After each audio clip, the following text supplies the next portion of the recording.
여름의 끝자락 해질녘 노을이 아파트 창가로 길게 스며들었습니다. 김지영 여사는 주방에 서서 시어머니께 배운 대로 멸치볶음을 만들고 있었습니다. 멸치향이 고소하게 퍼질 때 현관문 잠금 장치가 해제되는 소리가 들렸습니다.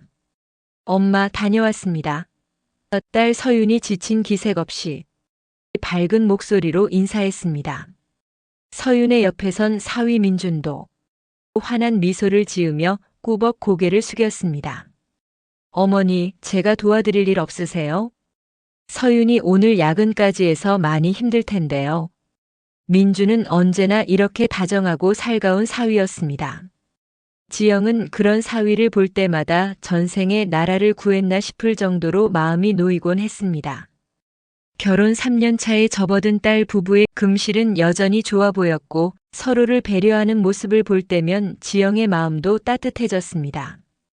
두 사람은 퇴근 후에도 늦게까지 회사 일을 하는 경우가 많아 지영은 자주 이들을 돕곤 했습니다. 시장을 보고 음식을 해두거나 집안일을 미리 처리해두는 것이 은퇴 후 무료한 일상을 보내던 지영에게는 오히려 보람찬 일이었습니다.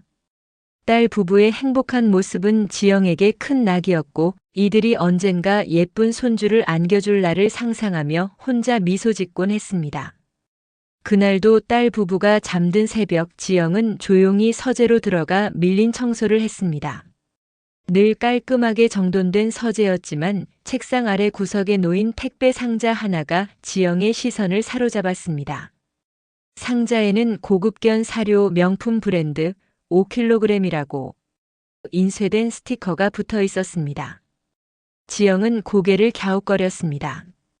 딸 부부는 반려견을 키우지 않았기 때문입니다. 예전에 서윤이 강아지를 키우고 싶어 했지만 민준이 알레르기가 있다며 완강히 반대했던 기억이 났습니다.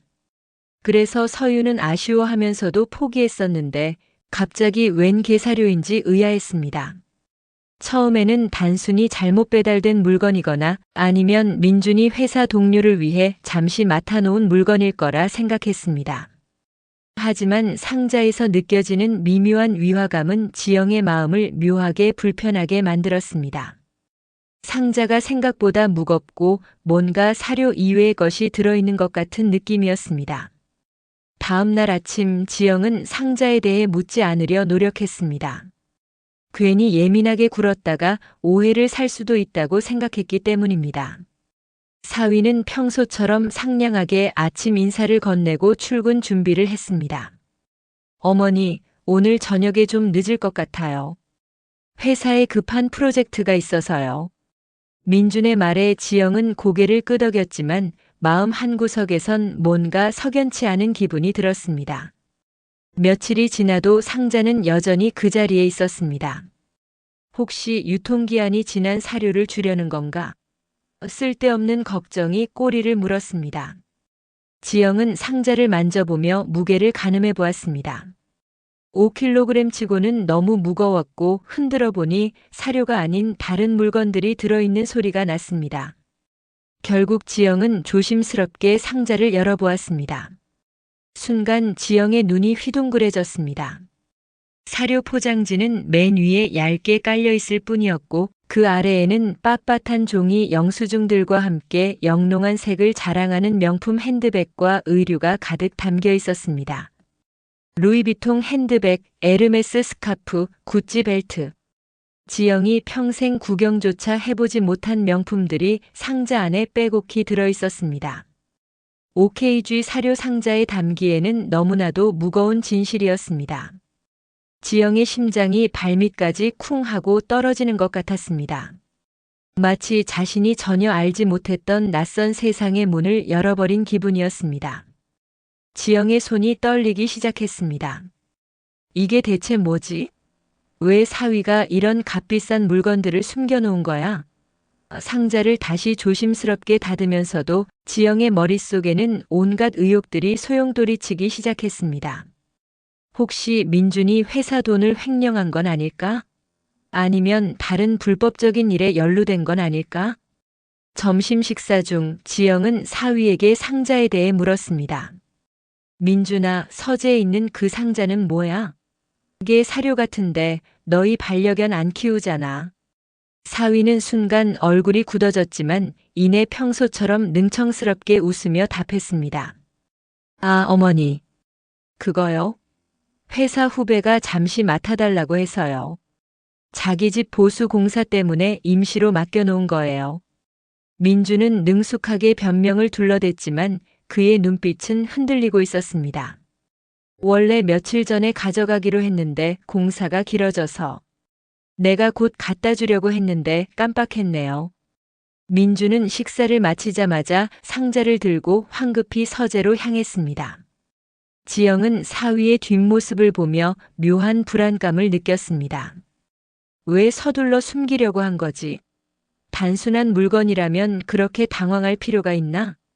그날 밤 지영은 깊은 고민에 잠겼습니다. 사위의 말이 사실이라면 다행이지만 만약 아니라면 딸 서윤에게 말해야 할지 아니면 이 의심을 혼자 파헤쳐야 할지 혼란스러웠습니다. 딸에게 말하면 괜한 부부 싸움만 일으킬 것 같았고 혼자 두자니 속이 답답했습니다. 지영은 침대에 누워 천장을 바라보며 결심했습니다. 그래, 내 눈으로 직접 확인하자. 내가 너무 예민하게 생각하는 건지 아니면 정말 뭔가 숨기는 일이 있는 건지 알아봐야겠어. 내 딸을 지키기 위해서는 내가 먼저 진실을 알아야 해. 지영의 마음은 불안과 함께 단단한 결의로 가득 찼습니다. 평생 남의 일에 참견하지 않고 조용히 살아온 지영이었지만 딸의 행복이 걸린 문제라면 얘기가 달랐습니다. 어머니의 직감이라는 것이 괜히 있는 게 아니었습니다. 며칠 후 딸 서윤이 중요한 출장으로 집을 비우게 되었습니다. 엄마, 일주일 정도 부산에 다녀올게요. 민준이 잘 챙겨드리겠지만 그래도 불편하시면 언제든 연락하세요. 서윤은 걱정스러운 표정으로 지영의 손을 잡았습니다. 지영은 웃으며 딸을 안심시켰습니다. 괜찮다, 얘야. 어른이 뭘 못해. 내가 일에 집중할 수 있게 집에선 내가 다 알아서 할 테니까 걱정 말고 다녀와. 하지만 속으로는 이번 기회에 사위 민준의 행동을 자세히 관찰해 보겠다는 계획을 세우고 있었습니다. 서윤이 떠나자마자 지영은 사위 민준의 행동을 관찰하기 시작했습니다. 평소보다 늦게 귀가하는 횟수가 눈에 띄게 늘었고 핸드폰을 손에서 놓지 않았습니다. 메시지 알림음이 울릴 때마다 신경질적으로 핸드폰을 확인하는 모습도 보였습니다. 전화가 오면 재빨리 다른 방으로 가서 받거나 아예 받지 않고 나중에 따로 연락하는 경우가 대부분이었습니다. 아니야, 내가 너무 예민한 거야. 지영은 스스로를 다독였지만 마음 한구석의 불안은 쉬이 가라앉지 않았습니다. 민준의 평소 생활 패턴과는 확연히 다른 모습들이었기 때문입니다. 예전에는 집에 오면 편한 옷으로 갈아입고 거실에서 뉴스를 보거나 지영과 이런저런 이야기를 나누곤 했는데 요즘에는 방에 들어가서 문을 닫고 혼자만의 시간을 보내는 일이 많아졌습니다. 어느 날 저녁 민준이 회사 회식이라며 늦게 귀가했습니다. 술에 취한 것처럼 보였지만 지영의 예리한 관찰력으로는 연기하는 것처럼 느껴졌습니다. 진짜 취했다면 나타나는 특유의 증상들이 보이지 않았고 오히려 지나치게 의식적으로 취한 척하는 것 같았습니다. 지영은 민준이 깊이 잠든 것을 확인하고 조심스럽게 서재로 향했습니다. 민준의 서류 가방을 뒤지기 시작했습니다. 지영의 손은 미세하게 떨렸습니다. 평생 남의 물건을 함부로 뒤져본 적이 없던 지영에게는 이런 행동이 도덕적으로 옳지 않다는 것을 알았지만 딸의 행복을 위해서는 어쩔 수 없다는 생각이 들었습니다. 가방 안에는 각종 회사 서류와 함께 빳빳한 지갑이 들어 있었습니다. 지갑을 여니 구겨진 종이 한 장이 눈에 들어왔습니다. 지난주 주말 백화점 명품관에서 결제된 1,500만 원짜리 영수증이었습니다. 지영의 눈이 커졌습니다. 민준의 월급으로는 감히 엄두도 낼 수 없는 금액이었습니다. 영수증에는 명품 핸드백과 의류의 품명이 자세히 적혀 있었고 이는 사료 상자에서 보았던 물건들과 정확히 일치했습니다. 루이비통 핸드백 680만 원, 에르메스 스카프 320만 원, 구찌 벨트 95만 원. 하나하나의 가격이 지영에게는 천문학적인 숫자로 느껴졌습니다. 지영의 손은 차갑게 식어갔습니다. 역시 그게 전부가 아니었어. 더 충격적인 것은 결제 방법이었습니다. 카드 결제가 아닌 현금 결제였던 것입니다. 1,500만 원이라는 거액을 현금으로 결제했다는 것은 누군가에게 들키고 싶지 않다는 의미였습니다. 카드 결제를 하면 가계부에 기록이 남고 서윤이 볼 수 있기 때문에 의도적으로 현금으로 결제한 것이 분명했습니다.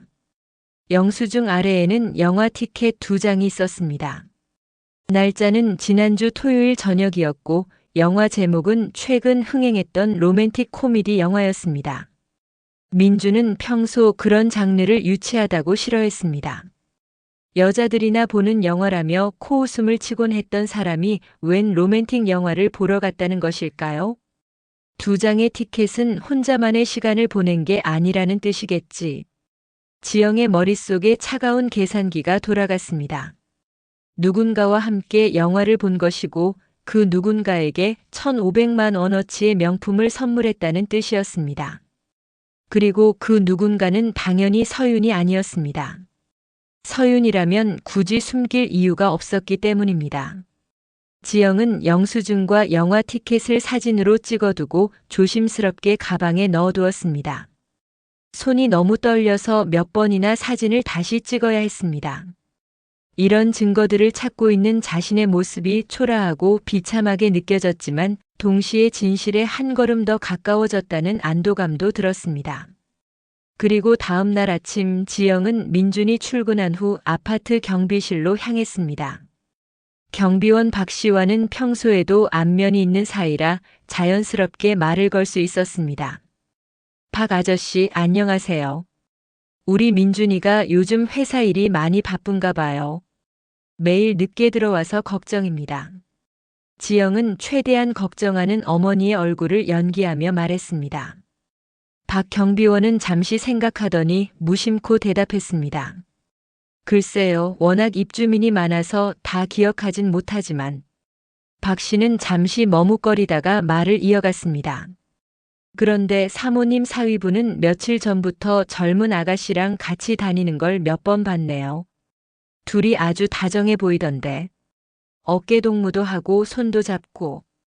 퇴근도 같이 하는 것 같던데 회사 동료인가 보죠? 지영의 심장이 쿵 하고 내려앉는 것 같았습니다. 젊은 아가씨랑 같이 다닌다. 이 말들이 마치 망치처럼 지영의 머리를 세차게 내리쳤습니다. 경비원의 마지막 질문은 지영의 귀에 제대로 들리지 않았습니다. 그 아가씨는 어떻게 생겼던가요? 지영은 떨리는 목소리로 물었습니다. 글쎄요, 20대 후반쯤 되어 보이고 키가 크고 날씬했어요. 머리는 갈색으로 염색했고. 아무튼 예뻤어요. 사위분과 잘 어울리더라고요. 박 경비원은 전혀 악의 없이 대답했지만 그 말 하나하나가 지영의 가슴을 도려냈습니다. 지영은 애써 웃으며 감사 인사를 전하고 그 자리를 피했습니다. 아파트 벤치에 주저앉은 지영은 거친 숨을 몰아쉬었습니다. 경비원의 증언까지 더해지자 모든 퍼즐이 맞춰지기 시작했습니다. 사료 상자, 명품 영수증, 영화 티켓, 그리고 낯선 여성의 존재. 모든 것이 하나의 끔찍한 그림을 완성하고 있었습니다. 민준이 다른 여자와 불륜을 저지르고 있다는 것, 그리고 그 여자에게 거액의 선물까지 하고 있다는 것이었습니다. 지영은 눈물이 핑 돌았지만 입술을 굳게 깨물고 눈물을 참았습니다. 아직 끝이 아니야. 더 확실한 증거를 찾아야 해. 민준이가 변명할 여지를 남겨두면 안 돼. 지영의 마음속에는 분노와 배신감, 그리고 딸에 대한 걱정이 뒤섞여 있었습니다. 하지만 그 모든 감정을 억누르고 냉정하게 다음 수를 생각해야만 했습니다.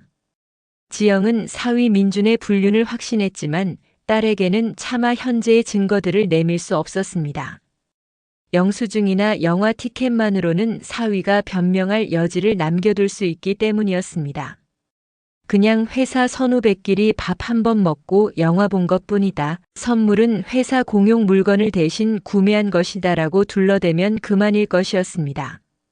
지영은 그 누구도 반박할 수 없는 결정적인 증거가 필요했습니다. 상황 증거가 아닌 현장을 직접 목격할 수 있는 결정적인 물증 말입니다.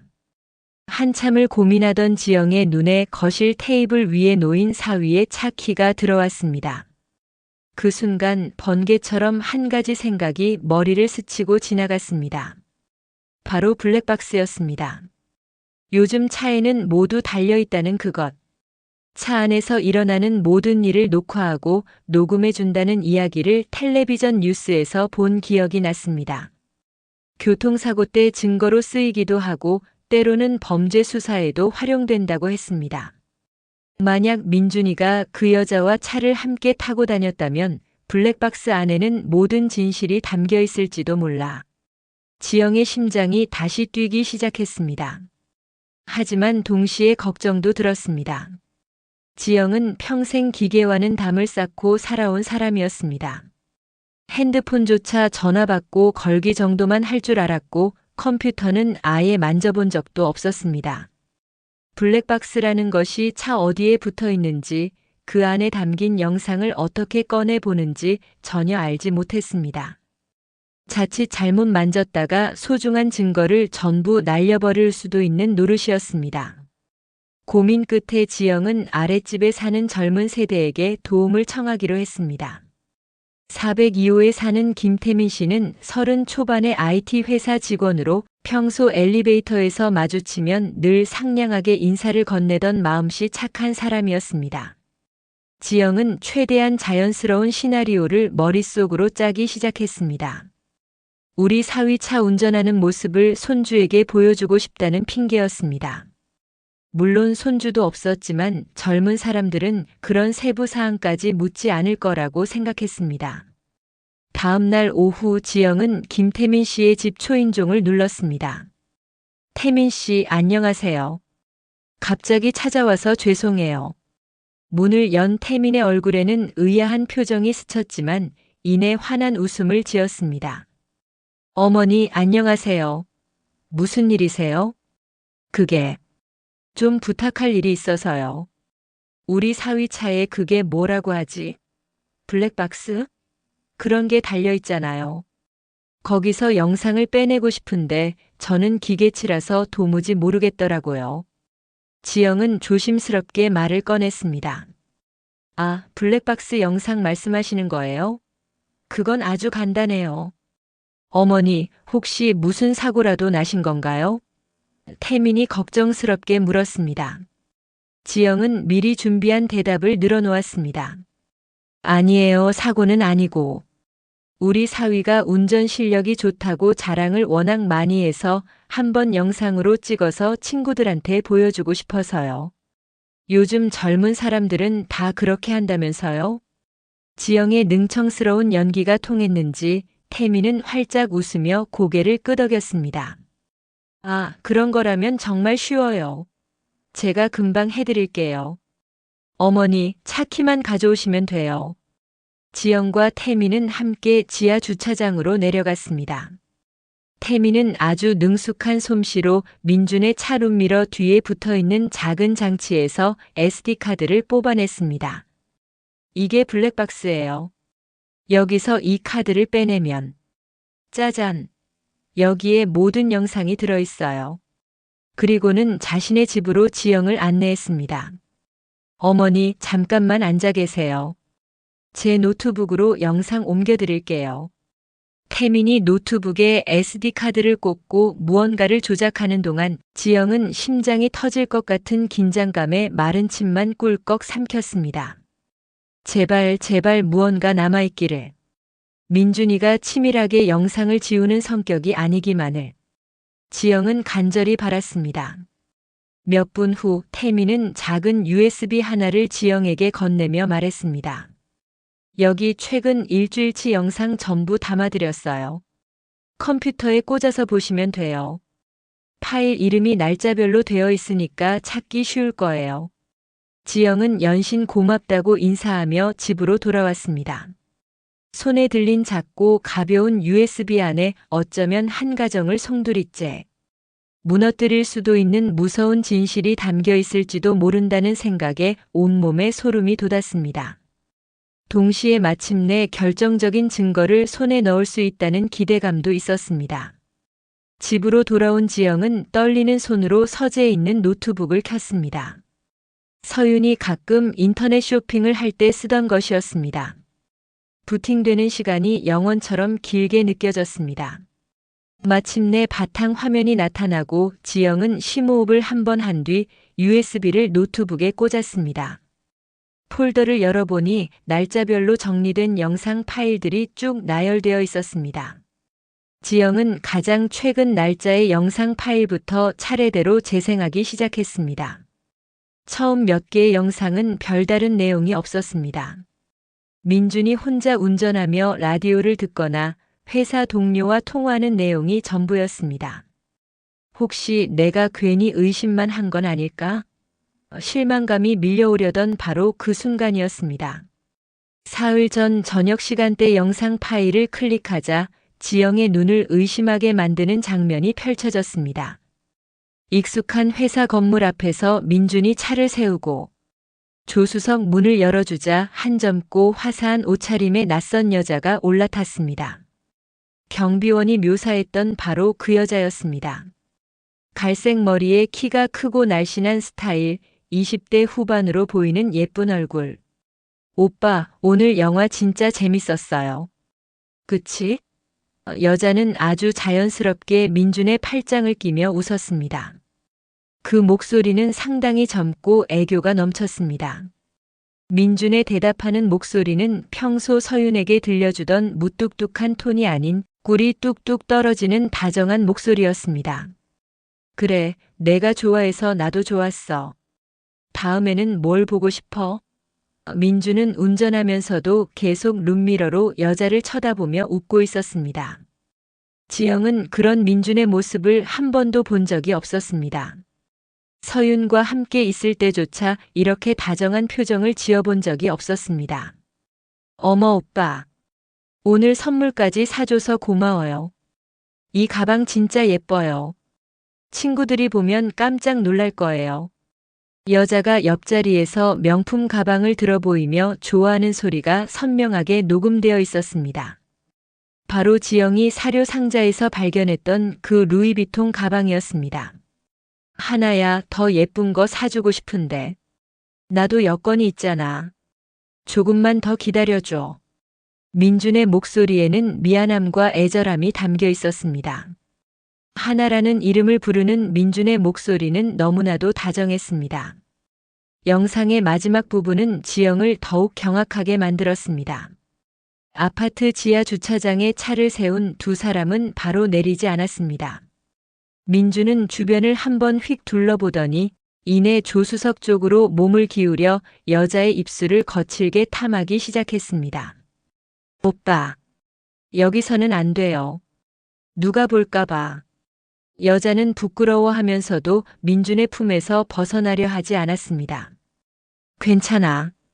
이 시간엔 아무도 안 와. 하나야, 널 보고 있으면 참을 수가 없어.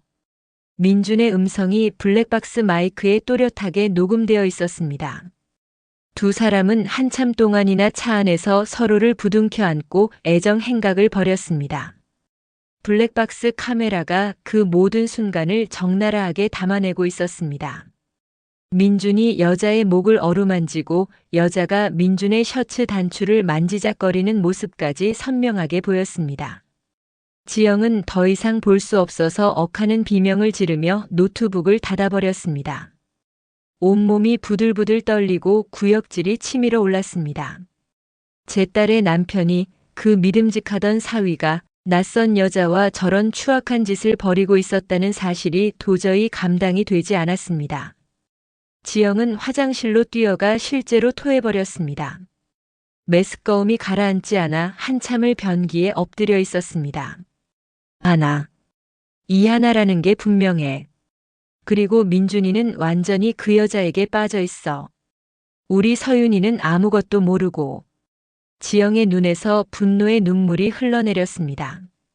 슬픔이 아닌 분노였습니다. 자신의 소중한 딸을 속이고 배신한 민준에 대한 치솟는 분노. 그리고 천진난만하게 그 여자를 회사 후배라고 생각하며 출장까지 가 있는 딸에 대한 안타까움이 가슴을 찢어 놓았습니다. 하지만 지영은 금세 정신을 차렸습니다. 지금은 감정에 휩쓸려 있을 때가 아니었습니다. 이 결정적인 증거를 어떻게 활용할지 신중하게 계획을 세워야 했습니다. USB에 담긴 영상들을 안전한 곳에 여러 개 복사해두고 딸이 돌아오면 어떤 방식으로 이 사실을 알려줄지 생각해봐야 했습니다. 지영은 다시 노트북을 켜고 다른 영상들도 확인해보기 시작했습니다. 며칠에 걸쳐 민준과 이하나가 함께 있는 장면들이 여러 차례 촬영되어 있었습니다. 함께 식사하는 모습, 쇼핑하는 모습, 그리고 매번 헤어지기 전에 차 안에서 애정행각을 벌이는 모습까지 모든 것이 명백한 불륜의 증거였습니다. 이제 됐어. 이 정도면 그 누구도 변명할 수 없어. 지영은 결연한 표정으로 USB를 노트북에서 빼냈습니다. 이제 딸 서윤이 돌아오기만 기다리면 되었습니다. 그리고 모든 진실을 밝혀 이 더러운 거짓말의 집을 완전히 무너뜨려야 했습니다. 딸 서윤이 출장을 마치고 돌아오는 날, 지영은 아침부터 분주하게 움직였습니다. 겉으로는 고된 출장을 마치고 돌아올 딸을 위해 따뜻한 밥 한 끼라도 제대로 차려주고 싶은 엄마의 마음이었지만 속으로는 이 끔찍한 진실을 어떻게 전해야 할지 머리가 복잡했습니다. 지영은 서윤이 좋아하는 음식들을 정성스럽게 준비했습니다. 된장찌개, 생선구이, 나물 반찬들. 평상시보다 더 많은 정성을 들여 상을 차렸습니다. 혹시 이것이 이 집에서 가족이 함께하는 마지막 식사가 될지도 모른다는 생각에 마음이 무거웠습니다. 차라리 이 모든 것을 혼자 덮어두고 사위에게 경고만 하는 게 낫지 않을까 하는 유혹도 몇 번이나 지영을 흔들었습니다. 괜히 긁어부스럼을 만들어 이제 막 사회에서 자리를 잡아가는 딸의 인생에 상처를 줄 필요는 없지 않느냐고 지영의 마음속 악마가 속삭이는 것 같았습니다. 하지만 그럴 때마다 지영의 눈앞에는 차 안에서 다른 여자와 입을 맞추던 사위의 모습이 떠올랐습니다. 그리고 하나야라고 다정하게 부르던 그 목소리. 이것은 단순한 실수나 일시적인 일탈이 아니었습니다. 이것은 명백한 기만이고 배신이었습니다. 이걸 모른 척 덮고 넘어간다면 지영은 평생 딸의 얼굴을 떳떳하게 쳐다볼 수 없을 것입니다. 오후가 되자 죽은 듯 연락이 없던 사위 민준에게서 문자 메시지 한 통이 도착했습니다. 어머니, 서윤이 오늘 저녁에 오죠? 저 지금 집으로 들어갈게요. 뻔뻔하기 짝이 없는 녀석. 딸이 돌아온다는 소식을 듣고서야 마치 아무 일도 없었다는 듯이 집으로 들어오겠다는 태도의 지영은 기가 막혀 말이 나오지 않았습니다. 하지만 한편으로는 잘 되었다는 생각도 들었습니다. 오늘 밤 이 자리에서 모든 것을 끝내야만 했기 때문입니다. 저녁 8시, 드디어 딸 서윤이 큰 캐리어를 끌고 현관문을 열고 들어왔습니다. 일주일 만에 보는 딸의 얼굴은 조금 피곤해 보였지만 밝고 건강한 모습이었습니다. 엄마, 저 왔어요. 민준 씨는요? 서윤은 환하게 웃으며 지영과 사위에게 달려왔습니다. 지영은 그런 딸을 꼭 안아주며 등을 토닥여 주었습니다. 고생했다, 우리 딸. 어서 와. 하지만 지영의 눈은 어색하게 서윤을 끌어안는 민준의 굳은 표정을 놓치지 않고 있었습니다. 민준은 평소보다 확연히 불안해 보였습니다. 식탁에 둘러앉은 세 사람. 서윤은 출장지에서 있었던 일들을 신이 나서 제잘거렸습니다. 엄마, 부산 밤바다 정말 예뻤어요.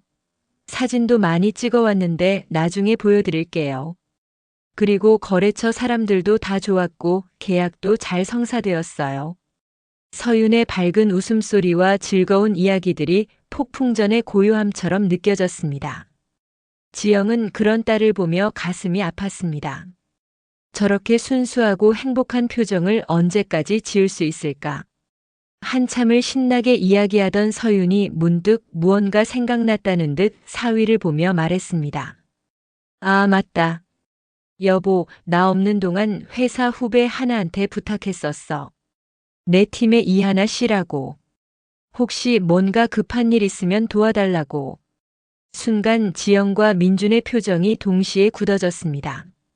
그리고 말이야, 내가 예전에 키우고 싶어 했던 강아지 있잖아. 하나가 비슷한 강아지 키우고 있다고 해서 나중에 우리도 한 마리 키우면 어떨까 생각해 봤어. 하나가 고급 사료도 추천해 줄 수 있다고 하더라. 지영이 들고 있던 숟가락이 바닥으로 떨어졌습니다. 이하나. 블랙박스 영상 속에서 민준과 다정하게 키스하며 오빠라고 불렀던 바로 그 여자의 이름이었습니다. 딸이 천진난만하게 자신의 불륜 상대를 직접 지목하며 칭찬하고 있다는 충격적인 사실에 지영은 숨을 쉴 수가 없었습니다. 사위는 마치 유령이라도 본 사람처럼 얼굴이 새하얗게 질린 채 서윤을 쳐다보고 있었습니다. 젓가락을 든 손이 미세하게 떨리고 있는 것이 보였습니다. 하나 정말 좋은 사람이야.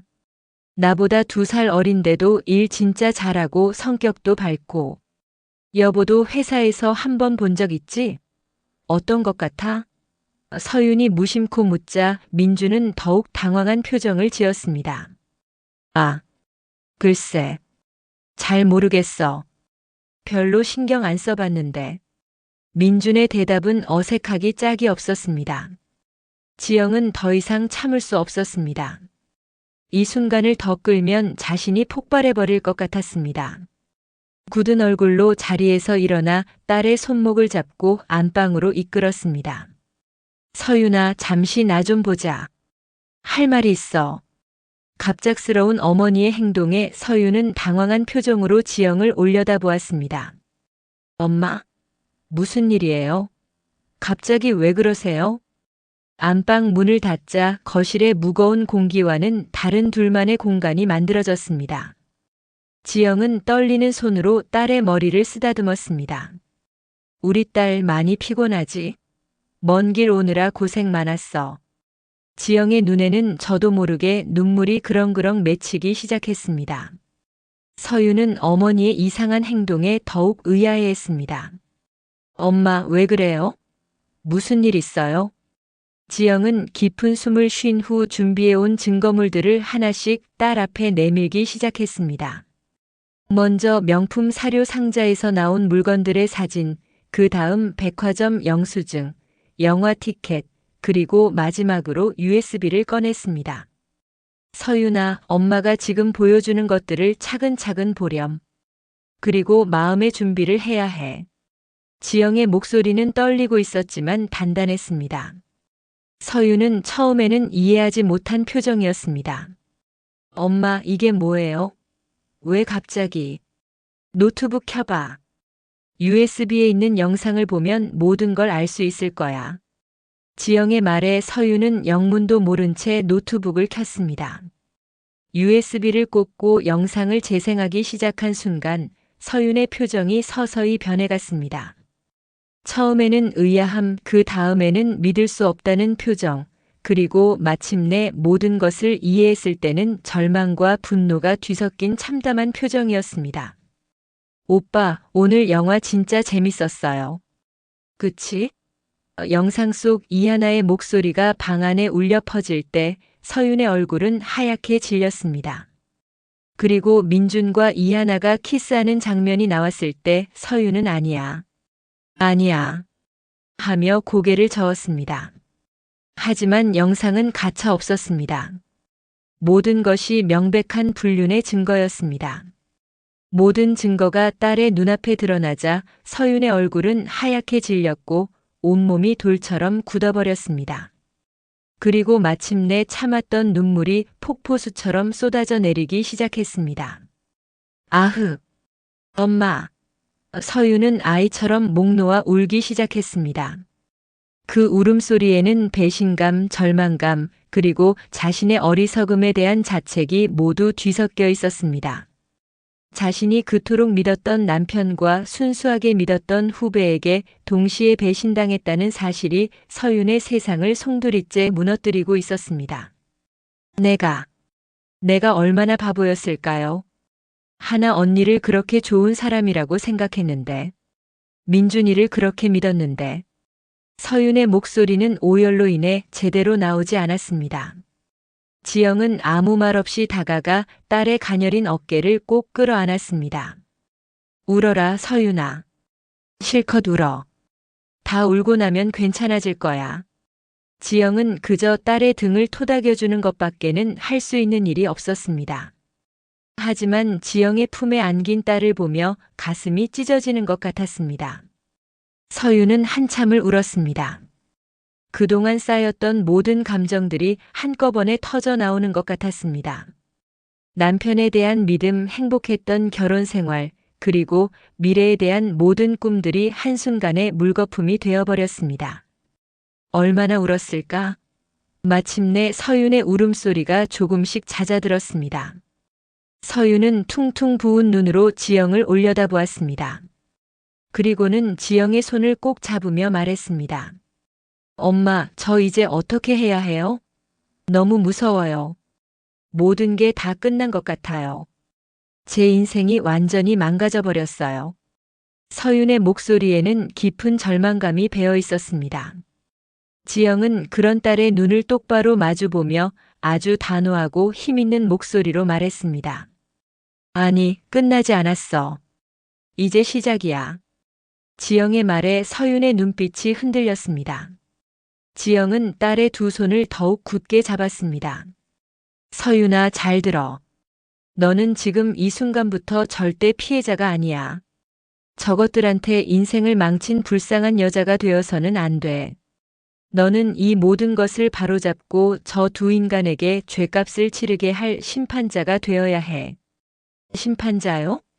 서윤의 눈이 흔들리더니 이내 슬픔과 절망으로 가득 찼던 그 눈에 아주 작은 불씨 같은 것이 피어나는 것이 보였습니다. 그것은 바로 분노였습니다. 그래, 심판자야. 너는 이 상황의 피해자가 아니라 가해자들을 심판할 사람이야. 생각해봐. 민준이는 내가 믿고 사랑하는 동안 다른 여자와 바람을 피웠어.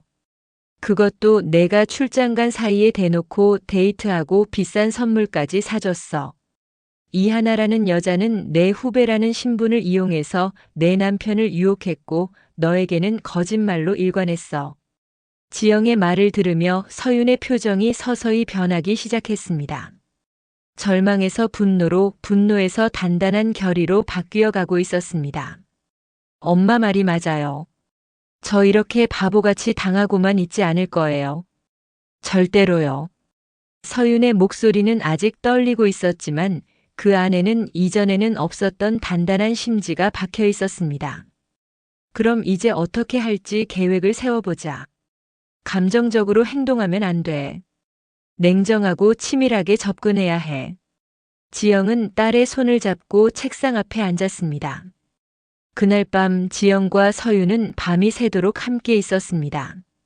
거실에 있던 사위 민주는 안방에서 들려오는 아내의 울음소리에 안절부절 못하다가 결국 모든 것을 포기한 듯 제 방으로 들어가 문을 잠가버렸습니다. 두 사람은 그 비겁한 남자를 철저히 무시했습니다. 먼저 내일 당장 유능한 이혼 전문 변호사를 찾아가기로 했습니다. 그리고 오늘 확인한 모든 증거들을 차곡차곡 정리했습니다. 서윤은 눈물을 흘리면서도 아주 이성적이고 침착하게 상황을 분석하기 시작했습니다.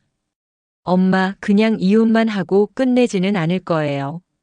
그 두 사람 제가 받은 고통의 1000배, 10,000배로 돌려받게 만들 거예요. 사회적으로도 인간적으로도 다시는 고개 들고 살지 못하게 만들어버릴 거예요. 서윤의 눈은 더 이상 슬픔이 아닌 차가운 분노와 복수심으로 이글거리고 있었습니다. 지영은 그런 딸의 손을 다시 한번 꼭 잡아주었습니다. 좋아, 우리 함께 해보자.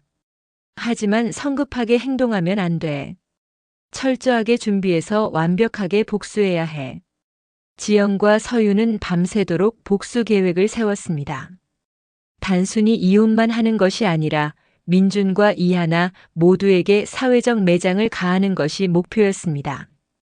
우리는 그 순간 세상 누구보다도 강한 연대를 맺은 두 명의 여인이었습니다. 다음 날 아침 민주는 어색한 표정으로 평소처럼 출근 준비를 했습니다. 지영과 서유는 아무 일 없다는 듯이 아침을 차려주었습니다. 민주는 뭔가 이상함을 느끼면서도 차마 묻지 못하고 회사로 향했습니다. 민준이 나간 후 지영과 서유는 즉시 행동에 옮겼습니다. 먼저 서울에서 가장 유명한 이혼 전문 변호사인 최철민 변호사를 찾아갔습니다.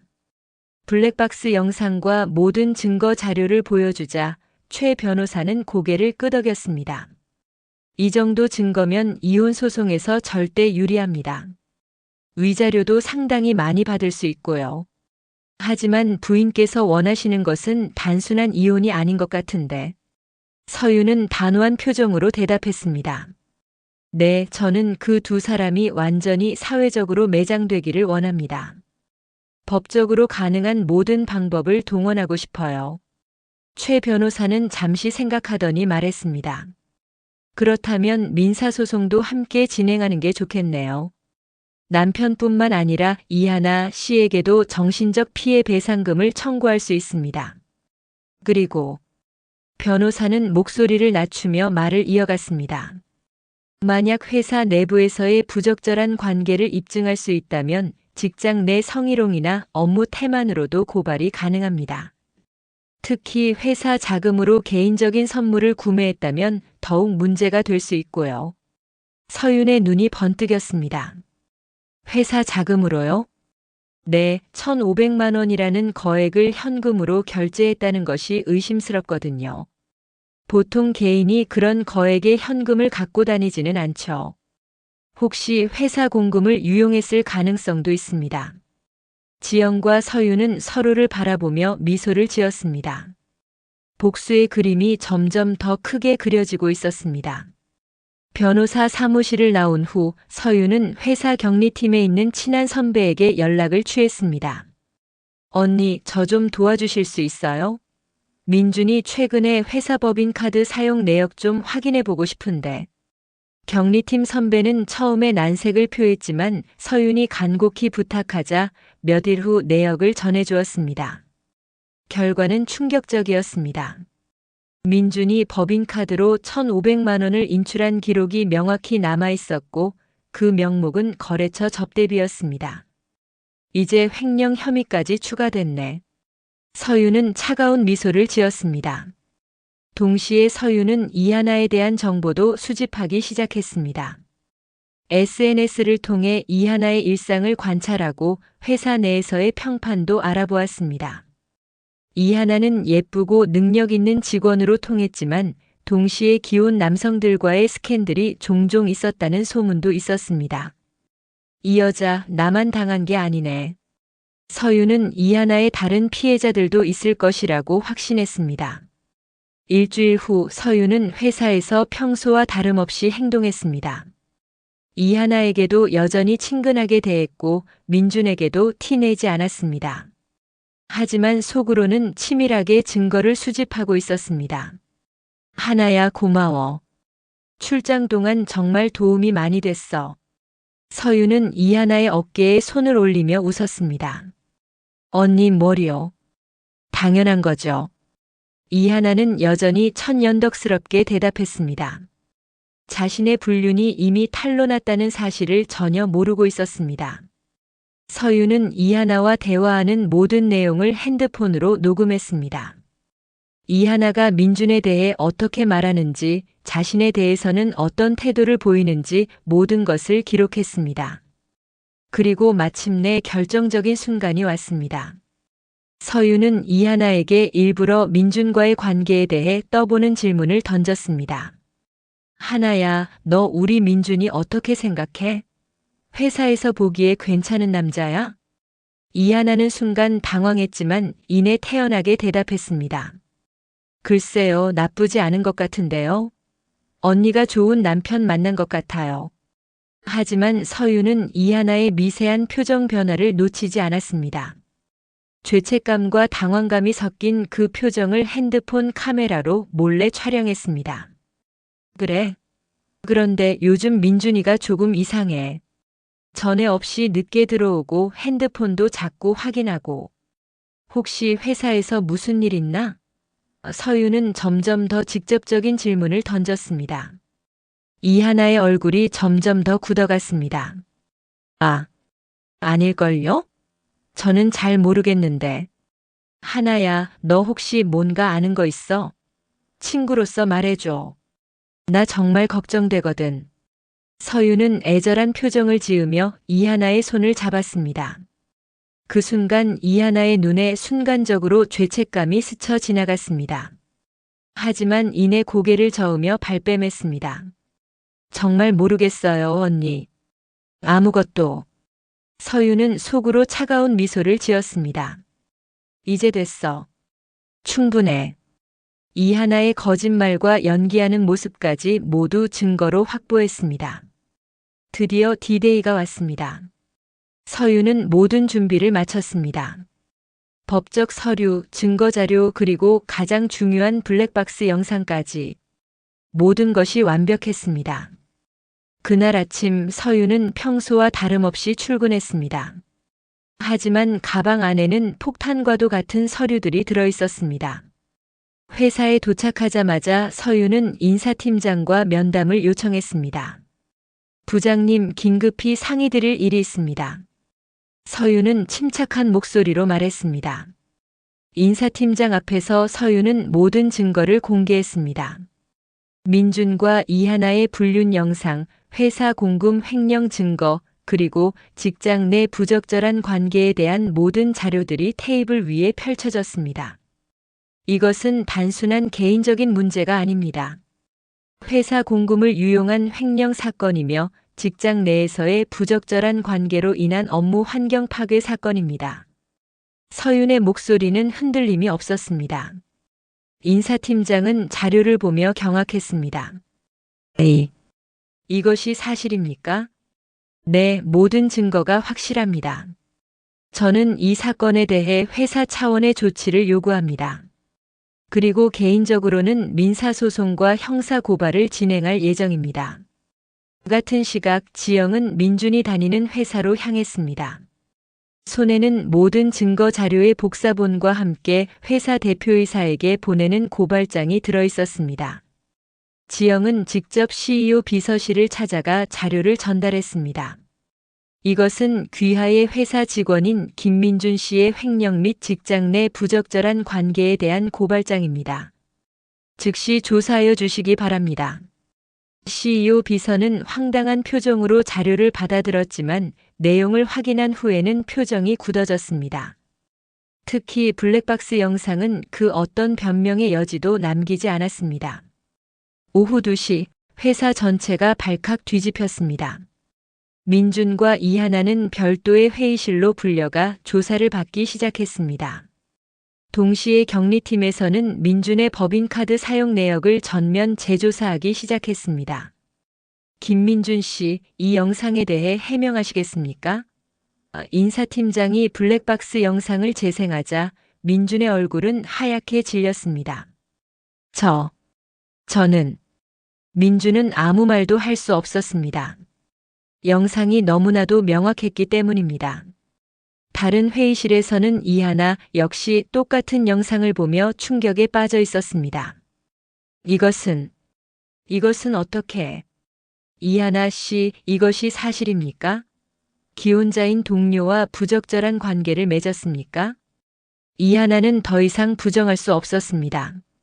모든 증거가 명백했습니다. 오후 4시 회사 전체에 공지가 내려졌습니다. 직장 내 부적절한 관계 및 회사 자금 유용으로 인해 김민준, 이하나 사원은 즉시 징계위원회에 회부되면 경찰에 고발 조치할 예정입니다. 민준은 그 자리에서 바로 해고되었고 이하나 역시 같은 처분을 받았습니다. 더욱이 횡령 혐의로 인해 두 사람 모두 경찰서로 연행되었습니다. 저녁 6시 서유는 집으로 돌아왔습니다. 지영이 환한 미소로 딸을 맞이했습니다. 어떻게 됐어? 지영이 물었습니다. 완벽했어요, 엄마. 둘 다 해고되었고 경찰에 고발되었어요. 그리고 서유는 잠시 멈춘 후 말을 이어갔습니다. 내일부터 각종 온라인 커뮤니티에 이 사건이 올라갈 예정이에요. 물론 익명으로요. 하지만 충분히 그들을 특정할 수 있을 정도의 정보와 함께요. 지영은 딸의 어깨를 다독이며 말했습니다. 잘했어, 우리 딸. 이제 진짜로 끝났구나. 아니에요, 엄마. 이제 시작이에요. 서윤의 눈에는 더 이상 슬픔이나 분노가 아닌 새로운 시작에 대한 희망이 빛나고 있었습니다. 저는 이제 새로운 인생을 살 거예요. 그리고 절대로 다시는 누구에게도 이런 당하지 않을 거예요. 그날 밤 민주는 경찰서에서 하룻밤을 보냈습니다. 이하나 역시 마찬가지였습니다. 둘 다 횡령과 업무상 배임 혐의로 기소되었고 회사에서는 손해배상까지 청구했습니다. 더욱 치명적인 것은 소셜미디어의 파급력이었습니다. 익명으로 올라온 이들의 이야기는 순식간에 퍼져나갔고 곧 민준과 이하나의 실명까지 공개되었습니다. 두 사람은 사회적으로 완전히 매장되었습니다. 몇 달 후 이혼 판결이 나왔습니다. 서유는 위자료 3억 원을 받았고 집과 모든 재산을 차지했습니다. 민주는 빈털터리가 되어 고향으로 내려갔고 이하나는 서울을 떠나 어디론가 사라졌습니다. 서유는 회사에서 승진을 했고 새로운 삶을 시작했습니다. 그리고 지영은 딸의 곁에서 든든한 지원군 역할을 계속했습니다. 엄마, 그때 엄마가 그 상자를 열어보지 않았다면 어떻게 됐을까요? 서윤이 어느 날 문득 물었습니다. 그럼 우리 딸이 계속 속으면서 살았겠지. 하지만 진실은 언젠가는 드러나는 법이야. 우리가 먼저 발견해서 다행이었어. 지영은 딸의 손을 잡으며 말했습니다. 맞아요. 이제는 정말로 자유로워진 것 같아요. 서유는 환하게 웃었습니다. 수상한 반려견 사료 상자 하나가 드러낸 진실은 한 여성의 인생을 완전히 바꿔놓았습니다. 하지만 그것은 파멸이 아닌 새로운 시작이었습니다. 거짓말로 쌓아올린 행복보다는 진실 위에 세운 새로운 삶이 훨씬 더 값진 것임을 두 여인은 깨달았습니다. 그리고 그들은 다시는 누구에게도 속지 않을 것이라고 서로에게 약속했습니다.